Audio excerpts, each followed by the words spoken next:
इस वक्त हमारे साथ में मौजूद हैं एडिटर इन चीफ समाचार भारत के मिथिलेश कुमार। हम उनसे जानकारी लेते हैं। आज रामस्वरूप वर्मा जीते हैं लोकसभा 58 श्रावस्ती से, क्या कहना है? देखिए राहुल, ये चुनाव सिर्फ नहीं था, ये चुनाव 140 करोड़ की जनता की आने वाली नस्ल को बचाने का चुनाव था।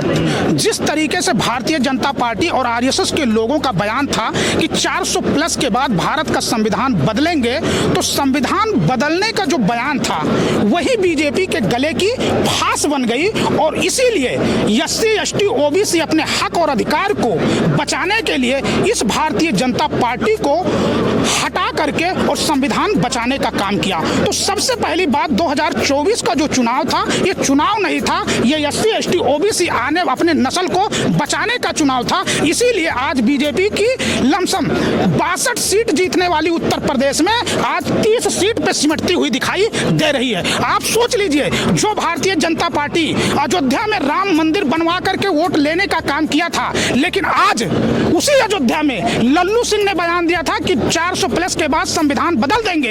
एससी एसटी ओबीसी माइनॉरिटी ने देख लिया कि लल्लू सिंह, अगर आप संविधान बदलोगे तो हम तुम्हें बदल देंगे, और अयोध्या का सीट लल्लू सिंह हार गए, अवधेश प्रसाद को चुनाव जीत गए। यही स्मृति ईरानी, आप देख लीजिए अमेठी में स्मृति ईरानी बड़ी बड़ी बातें कर रही थी, लेकिन स्मृति ईरानी को अमेठी की जनता ने ऐसा सबक सिखाया कि वो भी चुनाव हार गए। 58 लोकसभा श्रावस्ती के समय का जानते हैं कि उसमें क्या रणनीति निकल के सामने आई? देखो राहुल, श्रावस्ती जो लोकसभा चुनाव भारतीय जनता पार्टी से साकेत मिश्रा, उनके पिताजी नृपेंद्र मिश्रा समाजवादी पार्टी बसपा में और भाजपा में वो बड़े नेता के साथ थे। यहाँ के राम मंदिर के ट्रस्ट के अध्यक्ष भी थे। उनके लड़के यहाँ साकेत मिश्रा चुनाव लड़ रहे थे। वहीं 2019 से 2022 में सपा और बसपा से गठबंधन के प्रत्याशी शिरोमणि चुनाव जीते थे, और इस 2024 में इंडिया गठबंधन समाजवादी पार्टी के सिंबल से वो चुनाव लड़ रहे थे। लेकिन ये श्रावस्ती की दुर्भाग्य है कि बलरामपुर लोकसभा की जनता ने यहाँ से स्वर्गीय पंडित अटल बिहारी वाजपेयी को 2 बार पार्लियामेंट भेजा। नानाजी देशमुख भाजपा के सबसे बड़े नेता, उनको भी चुनाव जिता करके पार्लियामेंट भेजा, और ये उनको दोनों को भारत रत्न मिला। लेकिन इस बलरामपुर श्रावस्ती के जनता को स्वर्गीय पंडित अटल बिहारी वाजपेयी प्रधानमंत्री बनकर के क्या दिए? भूखमरी, कुपोषण, अति पिछड़े जिले का तमगा दे करके गए, जो आज भी बलरामपुर इस तमगे से निकल नहीं पाया। इसी कारण भाजपा के जितने भी लोग नेता, समाचार भारत हमेशा सवाल करता रहा भाजपा के बड़े बड़े नेताओं से कि आखिर में बलरामपुर की जनता ने चुनाव जिता करके भेजा,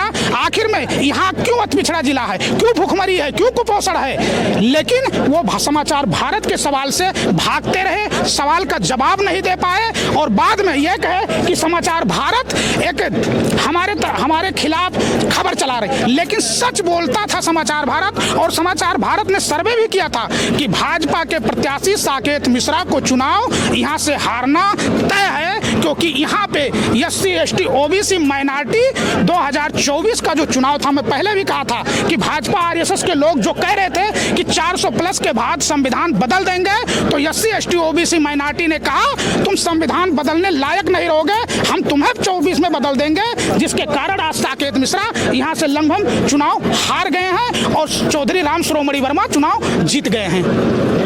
और आज भी बलरामपुर की स्थिति यह है कि यहाँ भी आज भी भूखमरी, कुपोषण, अति पिछड़े जिले से त्रस्त है। यहाँ तक प्रधानमंत्री का अधिकारी आते हैं, कहते हैं कि ये तो अति पिछड़ा जिला है, बहुत ही पिछड़ा जिला है, और ये कुपोषण, भूखमरी बनी रहती है। सभी अधिकारी आते हैं, कहते हैं कि इसको अच्छा कर दिया जाएगा, अभी तक क्यों नहीं हुआ? अरे राहुल, एक चीज समझ लीजिए, 2 बार उत्तर प्रदेश के मुख्यमंत्री, ये योगी आदित्यनाथ का गृह जनपद है, और योगी आदित्यनाथ 2 महीना 3 महीने में आते हैं और देवी पाटन मंदिर में वो रहते हैं, और उनको नस नस की जानकारी है। लेकिन ये नेता हैं, ये जानते हैं कि हमको हिंदू मुसलमान के नाम पे वोट लेना है, और विकास अगर कर देंगे, शिक्षा सुधार देंगे, बच्चे पढ़ेंगे तो नौकरी मांगेंगे, अपना हक अधिकार मांगेंगे। इसीलिए ये नेता न तो शिक्षा सुधारते हैं, न स्वास्थ्य सुधारते हैं। इनका सिर्फ एक ही मकसद है कि जितने ये अनपढ़ रहेंगे बच्चे, दलित SC ST OBC के बच्चे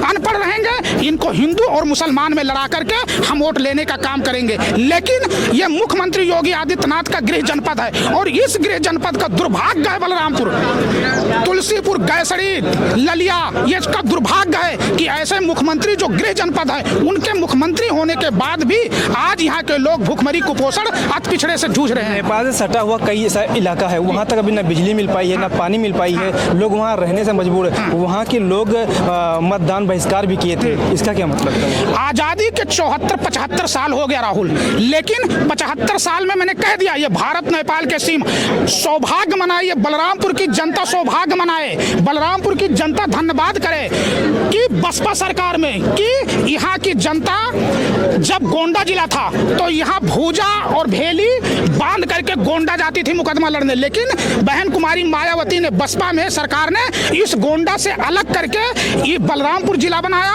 और यहाँ हजारों लाखों नौकरियां दिया, हजारों अधिकारी IAS IPS सारे लोग यहाँ पे बन गए और अब यहाँ की जनता 4 घंटे में जिले पे आती है, DM SP से मिल करके चली जाती है, सारी सुविधा। अगर ये सबसे बड़ा, ये बसपा में मायावती जिन्होंने जो जिला बनाया ये सबसे बड़ा विकास था। लेकिन मैं भाजपा की बात कर रहा हूँ, मैं सपा की बात कर रहा हूँ, अगर ये दोनों सरकारें आई तो सिर्फ जनता को गुलाम बनाने के लिए, उन्हें अशिक्षित बनाने के लिए शिक्षा और स्वास्थ्य पूरी तरीके से ध्वस्त कर दिए और बर्बाद कर दिए।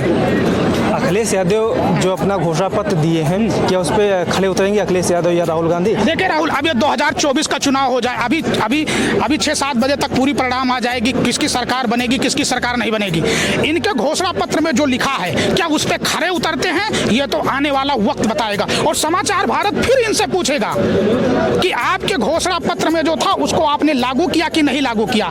लेकिन अब आने वाले वक्त ही बताएगा कि चाहे इंडिया गठबंधन का घोषणा पत्र हो, चाहे समाजवादी पार्टी के मुखिया अखिलेश यादव का घोषणा पत्र, ये दोनों घोषणा पत्र का जो उल्लेख होगा ये अब 2-4 घंटे बाद पूरी समीकरण आ जाएगा। उसके बाद पता चलेगा जब सरकार किसकी बनती है, किसकी नहीं बनती है।